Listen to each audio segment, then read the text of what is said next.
클래시스는 2007년 설립돼서 2015년 코스닥 시장에 상장했습니다. 주요 사업은 미용 목적의 의료기기 연구 개발 및 제조 판매를 진행하고 있는데요. 의료기기 브랜드 클래시스, 미용기기 브랜드 클루덤, 개인용 디바이스 및 화장품 브랜드 스케덤을 운영하고 있습니다. 매출처는 전 세계 60여 개국 대리점 및 국내외 병의원, 일반 소비자로 구성되며 클래시스 및 클루덤 브랜드의 관련 소모품은 직접 생산하고 있습니다. 매출 포지션은 클래시스 48.8%, 클루덤 63.9%, 스테덤 0.9%, 소모품 43.4%로 구분됩니다. 실적도 한번 확인해 볼게요. 2021년도 연결기준 매출액은 1,005억 원, 영업이익 517억 원, 당기순이익 438억 원을 기록했는데요. 매출액은 31.6% 증가했고 영업이익은 41.6% 증가했으며 당기순이익은 12.4% 증가했습니다. 네, 이렇게 기업 정보 알아봤고요. 대표님, 어떤 공시 확인해 볼까요?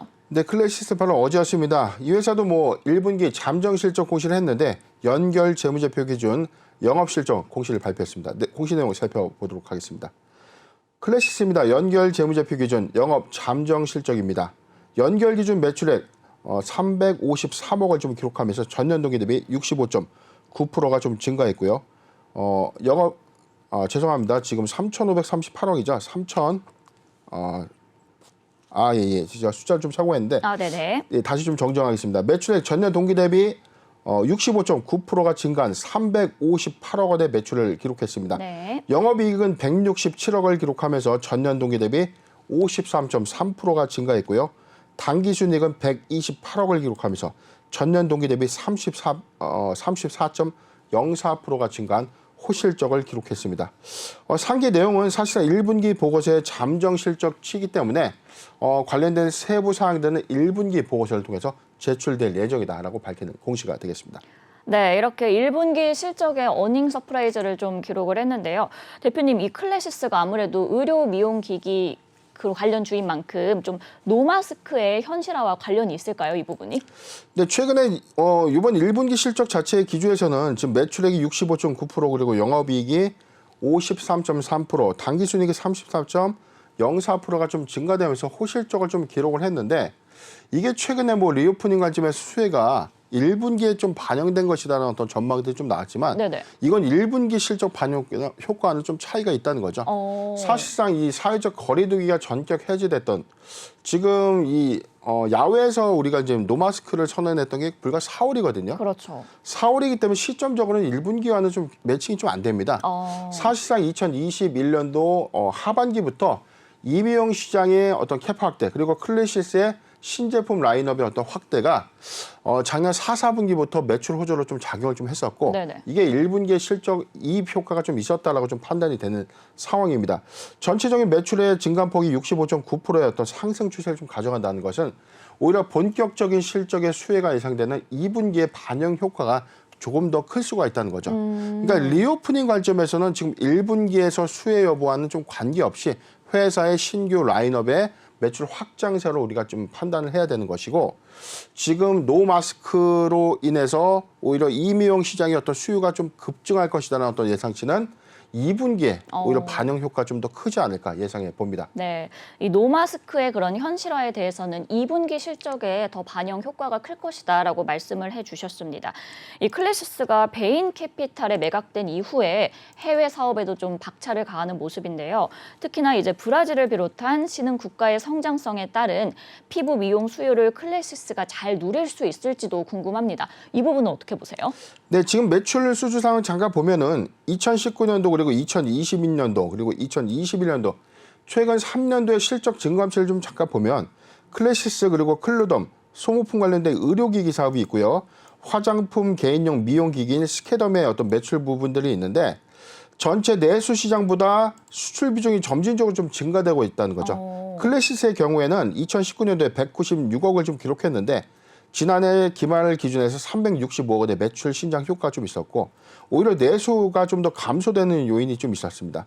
클루덤도 마찬가지로 2019년도 대비해서는 지난해 64억 원의 매출을 좀 기록하면서 수출 실적이 크게 좀 증가되고 있는 흐름들을 좀 보여주고 있고 소모품의 증가 추세가 좀 더 크다는 거죠.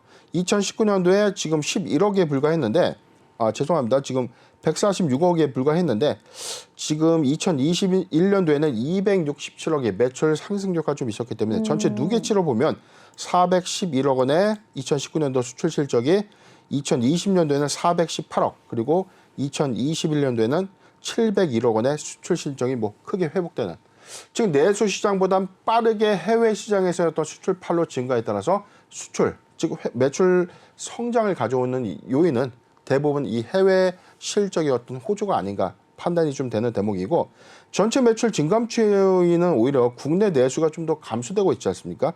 399억 그리고 345억 원. 지난해 304억까지 좀 감소했는데, 이 요인은 코로나19로 인해서 내수 시장이 좀 침체 요건이 좀 있었다. 그렇다면은 아까 우리 앵커님께서 지적해 주신 것처럼 리오프닝 수혜, 노마스크의 어떤 수혜 관점에서는 2분기 실적 기조가 좀 정확할 텐데, 저는 내수 시장의 어떤 실적 이입 효과는 지금 4월 2일이니까 5월과 6월에 좀 더 네. 본격화되지 않겠는가. 그래서 2분기의 내수 시장은 조금 더 점진적으로 성장할 것이라고 좀 판단이 된 상황이고, 오히려 수출 실적이 좀 빠르게 회복되고 있다는 이 관점에서는 2022년도에 사상 최대 실적 달성도 좀 기대해 보지 않을까 예상해 봅니다. 네, 이렇게 지금은 일단 내수 시장보다는 수출 시장의 실적이 증가했기 때문에 이 해당 부분에 대해서도 좀 긍정적인 전망을 주셨는데요. 또 확인해 보니까 신사옥을 매입하고 그리고 생산시설 투자에도 적극적인 모습입니다. 그렇다면 공격적인 사업의 확장 기대해봐도 괜찮을까요? 네, 지난 4월 4일에 회사는 지금 베인캐피탈로부터 최대 주재 경영권 양수도 변경이 모두 완료가 됐죠. 네네. 그렇기 때문에 지금 이 새로운 경영진으로 하여금 앞으로 회사의 외형 가치가 어떻게 좀 달라질 것인가가 좀 관건인데, 베인캐피탈이 사실 이 과거의 휴재를 어떤 가치를 크게 좀 키우면서 매각 차익을 이제 막대한 매각 차익을 좀 보고 나왔죠. 네. 그렇기 때문에 지금 이 클래시스의 이 해외 공략이 좀 더 가시화될 것이라는 어떤 전망들이 좀 나오고 있는데, 이러한 상황들에서 공격적인 해외 마케팅이 아마 2022년도부터 본격화되지 않을까 예상해 봅니다. 베인캐피탈의 어떤 관점에서는 지금 클래시스의 성장성을 좀 더 염두해서 또는 글로벌 확장세를 좀 더 잘 가져갈 수 있는 가장 좋은 어떤 사업 시너지를 충분히 내지 않을까. 네. 자, 이 부분을 좀 예상하고 있는데, 지금 하반기부터 지금 예상되고 있는 이 대미국 수출, 지금 미주의 수출 물량들이 좀 크게 좀 증가되고 있다는 점이 바로 이런 의견들을 좀 뒷받침해주는 근거가 되는 셈입니다. 미용 의료기기 관련주들이 사실상 실적의 어떤 호조 효과에서는 주가의 반영 효과가 좀 미비했다는 평가들이 나와요. 네. 리오프닝 수혜 관점에서 오히려 지금 오스템 임플란트 같은 임플란트 제조사 또는 이 치과형 의료기기의 어떤 판매 호조가 있었던 그런 종목들의 주가 성장보다는 이 미용 시장을 다루는 이런 종목들의 주가 상승폭은 사실상 그렇게 크게 반영된 효과가 좀 없었다는 관점에서 지금 클래시스는 실적적인 성장 요인 그리고 해외 진출에 대한 어떤 가시화, 해외 실적의 어떤 가시화를 통한 이 성장이 돋보이는 2022년도가 좀 되지 않을까 예상해보고 있습니다. 네, 일단 2022년부터는 그래도 좀 공격적인 마케팅이 진행될 것이다라고 하시면서 이제 실적 성장 요인과 해외 실적의 가시화까지 짚어주셨습니다.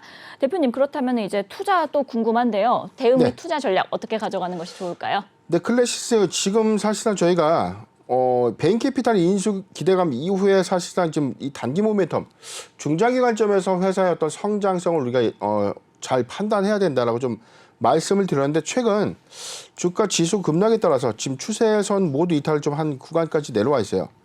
지금 19,500원대를 지금 이탈했기 때문에 추세는 모두 이탈을 했는데, 지금 이 클래시스뿐만이 아니라 대다수의 이 종목들 실적주 내지 성장주들의 이 추세 이탈들은 지금 더 가속화됐기 때문에 네. 사실 동구간은 좀 의미가 없다라고 좀 판단을 해보고요. 오히려 낙폭 과대 구간의 적극적인 매수가 답이다라고 좀 항상 강조드린 이유가 실적은 절대 배신하지 않는다는 이 투자 원칙을 잘 참고해 주시면 좋겠고, 일단은 2022년도 상반기 실적 기조, 그다음에 이 노마스크 수혜가 상반기 기조 효과, 그리고 3분기 또는 4, 4분기의 매출 신장 효과 만약에 있다면 2023년도에는 오히려 공격적인 해외 진출 가시화를 통한 어떤 실적 성장이 충분하지 않겠는가. 관건에서는 저는 이렇게 봅니다. 매수하기 좋은 구간, 적극적 매수 구간. 자, 좀 더 확대해서 보도록 하겠습니다. 네. 자, 16,000원, 16,000원에서 16,000원에서 17,500원, 16,000원에서 17,500원 도래 구간에 포트 비중 10%의 분할 매수 의견을 제시해 드리겠습니다. 네, 이렇게 클래시스 일단 매수하기 좋은 구간은 16,000원에서 17,500원까지 포트 비중 10%의 분할 매수 의견 주셨고요. 낙폭 과대 구간에 이렇게 적극적인 매수가 답이다라고까지 말씀해 주셨습니다. 2분기 이후에 그런 실적 흐름까지 확인하시면 좋을 것 같습니다.